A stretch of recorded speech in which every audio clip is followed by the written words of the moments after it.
Hi everyone, welcome back to me and mommy. This is me Shaili and मैं आज लेके आई हूँ आपके लिए एक ऐसी वीडियो, एक ऐसी प्रॉब्लम का सल्यूशन जो हर घर में होता है। तो अगर आपके बच्चे 5 से 10 साल के बीच के हैं तो डेफिनेटली ये वीडियो आपके लिए हेल्पफुल होने वाला है, क्योंकि आज की वीडियो में हम समझेंगे कि बच्चों को कैसे डील करें, उनका एंगर कैसे मैनेज करें। जब उनको बहुत ज़्यादा गुस्सा आता है, वो चीज़ें फेंकते हैं, आपकी बात नहीं सुनते हैं और हमें लगता है कि हमारा बच्चा तो बहुत ही एग्रेसिव हो रहा है। बट ये सबके साथ होता है, सारे बच्चे इस स्टेज से गुजरते हैं। तो क्या क्या चीजें मैं कर रही हूँ अपने बेटे के साथ पिछले लगभग 2-3 सालों से, and they are showing results. I know बहुत लंबा पीरियड है, बट आपको एज अ पेरेंट पेशेंस तो सीखना ही पड़ता है, जैसा कि मैं हमेशा बोलती हूँ। तो मैं आपके साथ शेयर करती हूँ फटाफट से ऐसी चीजें जो मुझे हेल्प कर रही हैं, एंड आई एम श्योर कि आपको भी हेल्प करेंगी। वीडियो आपको अच्छा लगे, पसंद आए तो इसको लाइक के बिना मत जाइएगा और इसको जरूर शेयर कीजिएगा सारे पेरेंट्स के साथ जिनके लिए हेल्पफुल हो सकता है। तो बढ़ते हैं अपने फर्स्ट सेक्शन की तरफ। सेक्शन 1 में सबसे पहले आपको ये समझना, ये एक्सेप्ट करना बहुत इंपॉर्टेंट है कि गुस्सा एक बहुत ही नॉर्मल इमोशन है एंड कोई भी ह्यूमन जो होता है उसको गुस्सा आना is very very fine. Same case बच्चों के साथ है। बच्चे इसलिए गुस्सा नहीं करते हैं क्योंकि वो बदतमीज हो रहे हैं या उनको बात समझ में नहीं आ रही है। बट जो 5 से 10 साल के बच्चे होते हैं, साइंस के हिसाब से उनका जो इमोशनल साइड है ब्रेन का, वो डेवलप हो ही रहा होता है। जो इतने स्ट्रॉन्ग इमोशंस को वो हैंडल करना सीख रहे होते हैं। बट इस एज में उनका जो कंट्रोल पार्ट होता है ब्रेन का, कि अपने इमोशंस को कैसे कंट्रोल करें, वो अभी भी इमेच्योर ही होता है। इसलिए उनको इमोशंस आते तो हैं, बट जो उसका कंट्रोल होता है वो काफी स्लो होता है। तो जब भी आपका बच्चा गुस्सा हो रहा होता है या गुस्से में होता है, तो आप अपने गुस्से करने से पहले ये जरूर सोचें कि आपके पास वो कंट्रोल करने वाला, अपने इमोशन को कंट्रोल करने वाला पार्ट जो है, बट बच्चों के पास वो नहीं है अभी। नाउ आप समझते हैं कि बच्चे को एक्चुअल में गुस्सा किन किन सिनेरियोज में आता है। तो ये सारे सिनेरियोज मैंने देखे हैं अपने बेटे के साथ और बच्चों के साथ भी। तो बच्चे के जो कॉमन ट्रिगर होते हैं, हर बच्चे के कुछ कॉमन ट्रिगर होते हैं, कुछ आपके बच्चे के हिसाब से, आपके एनवायरनमेंट के हिसाब से डिफरेंट भी हो सकते हैं। जिसमें मोस्ट कॉमन है कि बच्चे थके हुए होते हैं, बच्चों की नींद पूरी नहीं हुई होती है, बच्चों को भूख लगी होती है। तो ये ट्रिगर तो हर बच्चे के केस में होते हैं।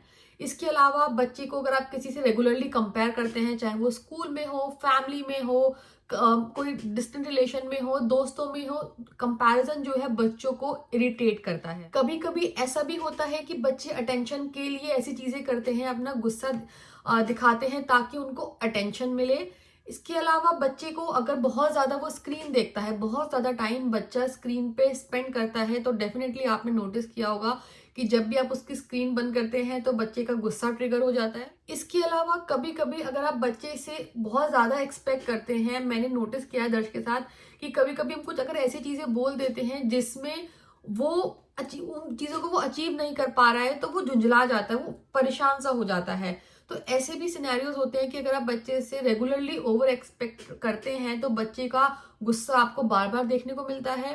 एंड अगर इनमें से भी सब कुछ ठीक चल रहा है तो कई बार ऐसे इमोशंस या ऐसे सिनेरियोज बनते हैं, ऐसी सिचुएशंस बनती हैं जहां पे बच्चे को समझ में नहीं आता, उसका ब्रेन कंफ्यूज हो जाता है क्या करें। तो उस केस में भी बच्चा जो है वो सडनली गुस्सा हो जाता है, वो अपनी इरिटेशन, अपनी फ्रस्ट्रेशन, अपनी कंफ्यूजन को गुस्से के रूप में निकाल देता है। नाउ ये समझने से पहले कि बच्चे को गुस्से को कैसे कंट्रोल करना है, आपको ये भी समझना पड़ेगा कि बच्चे जो भी सीखते हैं वो अपने आसपास के लोगों से सीखते हैं। तो अगर बच्चे ये देखते हैं कि अडल्ट कैसे बिहेव करते हैं जब उनको गुस्सा आता है, तो बच्चे भी उसी चीज को एब्जॉर्व करते हैं। अगर घर में अडल्ट्स जो हैं, जिनको बच्चे ज्यादा एडमायर करते हैं, जिनके साथ ज्यादा टाइम स्पेंड करते हैं, वो अपना गुस्सा कामली निकालते हैं, तो बच्चे भी ये सीखते हैं कि गुस्सा जब भी आता है या ये वाली फीलिंग जब भी होती है, आपको कामली रिस्पॉन्ड करना होता है। अगर बड़े लोग जो है वो चिल्लाते हैं, किसी से लड़ाई करते हैं, चीजें फेंकते हैं, तो बच्चे भी वही सीखते हैं, क्योंकि बच्चे को के दिमाग को तो पता नहीं है कि इस इमोशन के टाइम पे क्या करना है। तो वो हमेशा एक ऑब्जर्वेंट मोड में रहते हैं। जब जिस टाइम पे वो गुस्सा नहीं होते, उस टाइम पे वो ऑब्जर्व कर रहे होते हैं कि जब गुस्सा आता है तो कैसे बिहेव करना होता है। तो ये बहुत इंपॉर्टेंट है कि घर के बाकी जो लोग हैं वो भी वैसा ही बिहेव करें जैसा आप चाहते हैं कि आपके बच्चे बिहेव करें गुस्से में। अब हम समझते हैं कि आप बच्चे के गुस्से को कैसे कंट्रोल या कैसे मैनेज कर सकते हैं। ये सारी टेक्निक जो मैं आपके साथ शेयर कर रही हूँ, ये सारी मैंने डिफरेंट डिफरेंट वर्कशॉप में सीखी हैं एंड पर्सनली ट्राई भी की हैं, and most of them are based on science and logic. तो सबसे पहले जब भी बच्चे को गुस्सा आए, आपको क्या नहीं करना है, आपको बच्चे को ये नहीं बोलना है कि आप चुप हो जाओ, आप बदतमीजी कर रहे हो, आप एक गलत काम कर रहे हो। बच्चे को अपना गुस्सा एक्सप्रेस करने दीजिए। आपको सिर्फ इतनी हेल्प करनी है बच्चे की, सबसे पहले कि बच्चे को उस इमोशन को नाम देना है।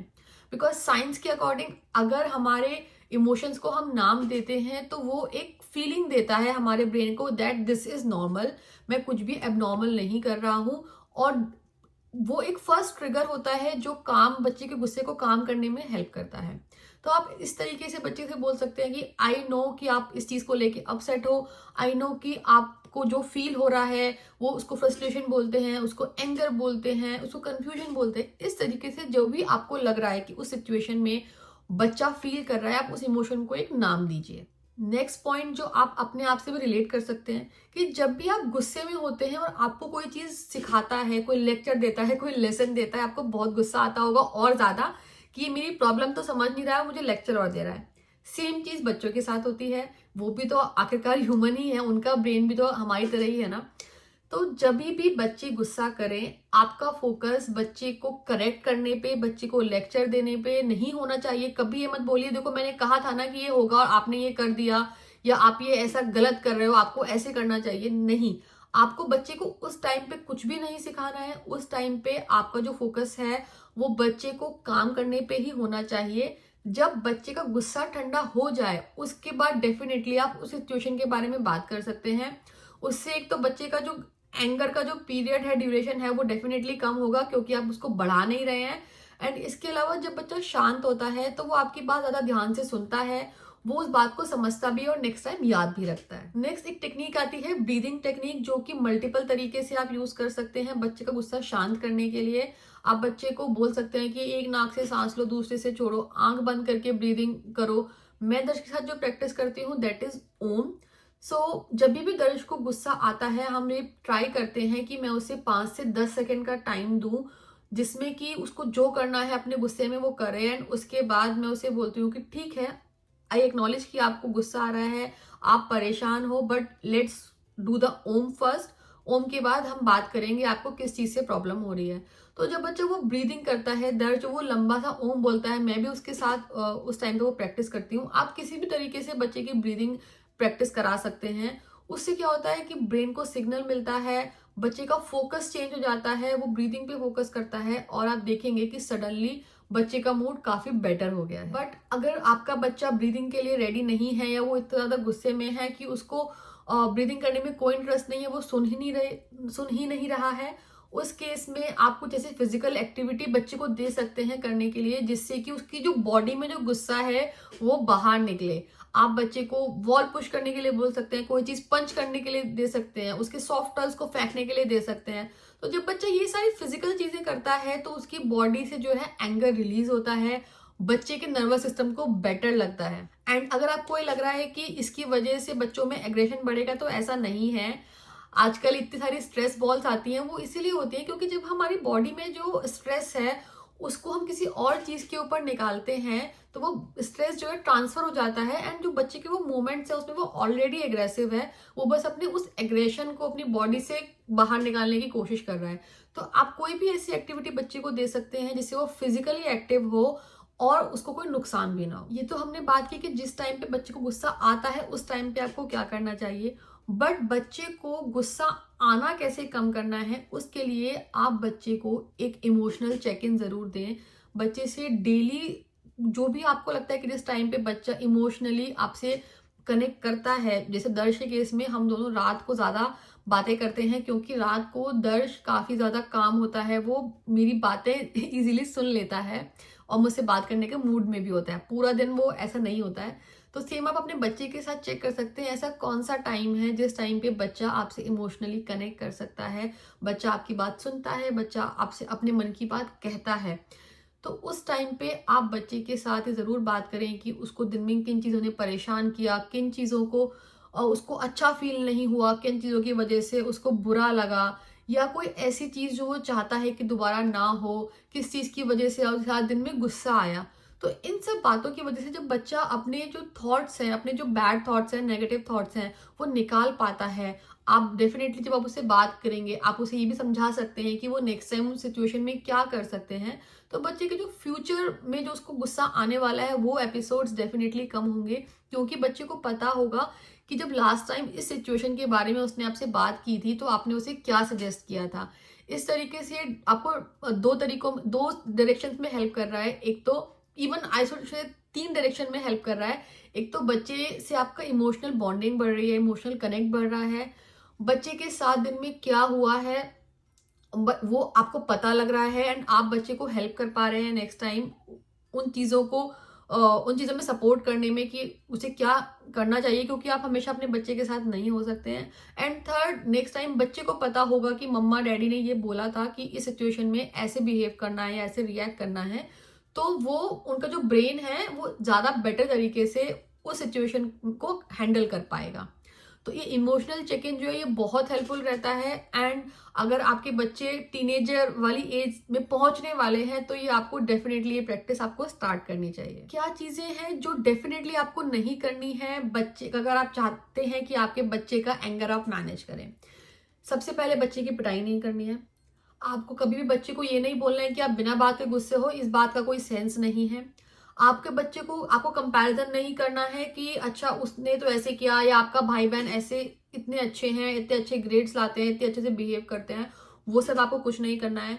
आपको पब्लिकली कभी भी किसी बाहर के इंसान के सामने, चाहे वो बच्चे के फ्रेंड्स हो, चाहे रिलेटिव्स हो, चाहे आप स्ट्रेंजर्स के साथ हो, आपको कभी भी बच्चे को पब्लिकली शेम नहीं करना है। बच्चे को कभी भी ऐसा फील नहीं कराना है कि उनकी वर्थ कुछ कम है, या उन्होंने कुछ ऐसा गलत काम किया है जो सबको पता लग गया है, उनको एम्बेरसिंग फील हो रहा है उस सिचुएशन में। कभी भी ऐसे सेंटेंसेस नहीं बोलने हैं कि like good kids don't get angry, या अच्छे बच्चों को ऐसे बिहेव नहीं करते हैं। इन अ वे आपको उनके इमोशंस को सप्रेस नहीं करना है। आपको कोई भी ऐसी सिचुएशन में नहीं डालना है बच्चे को कि वो अपना गुस्सा एक्सप्रेस ना कर पाए, क्योंकि अगर वो आज अपना गुस्सा एक्सप्रेस नहीं कर पाएंगे तो वो पूरे लाइफ लॉन्ग अपने गुस्से को दबाना सीखेंगे, और जब गुस्सा दबाते हैं यू नेवर नो कि बच्चे के ऊपर उसका क्या असर हो रहा है। इसके अलावा कुछ ऐसी सिचुएशन अगर होती हैं तो आपको एक्सपर्ट से हेल्प लेनी चाहिए, जैसे कि बच्चे को गुस्सा इतना ज्यादा आता है कि वो वॉयलेंट हो जाते हैं, कि वो दूसरों को किसी को भी हर्ट कर रहे हैं, वो अपने आप को हर्ट कर रहे हैं, या इसके अलावा बच्चे चीजें फेंकना बहुत ज्यादा शुरू करते हैं, ऐसी चीजें जो उनको पता है कि वो अगर टूट गई तो ठीक नहीं होगा। वो अपने इंपॉर्टेंट स्टफ को, बुक्स को, अपनी बॉटल्स को, अपने खाने को, इन सब चीजों को फेंकना शुरू कर देते हैं। या फिर बच्चे के स्कूल से रेगुलरली कंप्लेन आ रही है उनके गुस्से को लेकर। ऐसे केसेस में डेफिनेटली आपको एक्सपर्ट की हेल्प लेनी चाहिए। इसमें कोई भी गलत बात नहीं है। बच्चे की राइट एज है जहाँ पे हम उन्हें ये चीजें सिखा सकते हैं इजीली। जितना वो बड़े होंगे उतने ज्यादा डिफिकल्ट होगा। I know as a parent जब बच्चों को गुस्सा आता है तो हमें भी गुस्सा आता है, बट अगर हम अपने आप को ही नहीं कंट्रोल कर सकते तो बच्चे को कैसे एंगर मैनेजमेंट सिखाएंगे। एंड कोई भी पेरेंट परफेक्ट नहीं होता है फर्स्ट टाइम में। एज आई सेड इनिशियली कि मैं पिछले 2-3 साल से प्रैक्टिस कर रही हूँ, एंड जैसे जैसे हमारे नए नए स्टेजेस, नए नए प्रॉब्लम डिस्कवर होते हैं, हम ट्राई करते रहते हैं नई टेक्निक। जस्ट 2 महीने पहले से हमने एक टेक्निक स्टार्ट की है कि जब भी दर्श को ये समझ में नहीं आता है कि उसे क्या करना है, और वो बहुत ज्यादा फ्रस्ट्रेट और बहुत ज्यादा अपने आप से इरिटेट सा हो जाता है, तो हम बुक चूज करते हैं, एंड उसको बुक पढ़ने से वो अपना जो गुस्सा, जो फ्रस्ट्रेशन है वो भूल जाता है। एंड उसको ये आइडिया लग रहा है धीरे धीरे कि जब भी उसको ये वाली फीलिंग आएगी तो बुक पढ़ने से उसको हेल्प मिलती है। तो इस तरीके से अपने बच्चे के हिसाब से क्या एक्टिविटीज उनको पसंद है, किस चीज़ों से वो इजीली डिस्ट्रैक्ट हो जाते हैं, क्या चीज़ें उनको अच्छा फील कराती हैं, वो आप चूज कर सकते हैं। एंड आपको अगर इस वीडियो को देखकर कुछ भी आइडिया लगा है, कुछ भी लगता है कि आपके लिए हेल्पफुल हो सकती है, तो वीडियो को कमेंट जरूर कीजिए, शेयर कीजिए अपने सारे फ्रेंड्स एंड अदर पेरेंट्स के साथ, एंड लाइक जरूर कीजिए। और अगर आपने अभी तक हमारे चैनल को सब्सक्राइब नहीं किया है तो वो भी जरूर कीजिए। Thank you so much for watching this video.